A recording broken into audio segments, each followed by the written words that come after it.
When researchers shared their findings a couple of months ago that it's not just concussions but regular hits to the head that can trigger the degenerative brain disease known as CTE, they hoped it would resonate with one group in particular: high school football players. So what happened when a high school player unexpectedly showed up on one of those researchers' doorsteps? Stephanie Lydon has the story. Early in the football season, Alex Rivero, number 41, hit the streets to raise money for the Newton North Tigers. There's a thing called Blitz Day. You go out for like 3 hours, you just sell. You just sell, sell, sell. Rivero took his bike door to door until there was time for just one last stop. Walk up the stairs, ring the doorbell. Lee Goldstein was home working on the paper that would become big news. It included these brain images, evidence that playing high school football can trigger the early stages of CTE, or chronic traumatic encephalopathy. This is the beginning of a dementing process. To see this in a teenage brain, that's tough. That's really tough.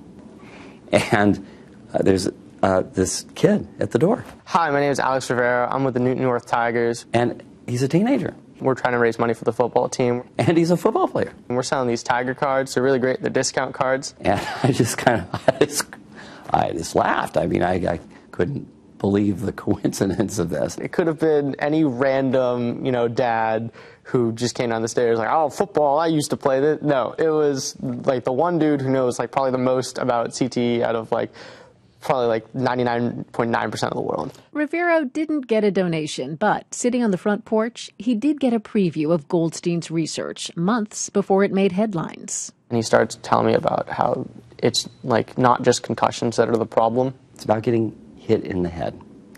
And that the more hits he gets, the greater the risk for this disease. I didn't realize how little damage you needed to actually suffer from CTE. Were you hoping to convince him to perhaps no longer play football? That was my hope. I'm thinking, why do this? Rivero says for the same reason he enjoys a sport with an even higher risk for CTE, boxing. There's something about it when you're boxing or when you're playing football. It's that kind of matchup. It just brings something out of you that you really only know if you play those sports. But that chance meeting made him think about the risks they carry. There is a disease that is killing hundreds and hundreds of athletes across America. He even wrote a paper on CTE. The symptoms include violent outbursts, impaired thinking and judgment. Rivero's still a regular at the boxing gym, but he rarely goes into the ring. He doesn't want to get hit in the head.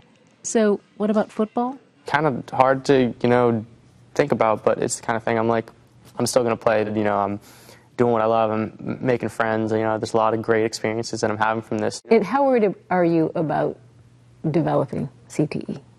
It's a thought. I mean, it's definitely a thought, and I know it's entirely possible, but right now I'm just trying to enjoy life. He loves the game, and I get that. And then I ask the question, not about his wishes, but why are we not protecting our kids?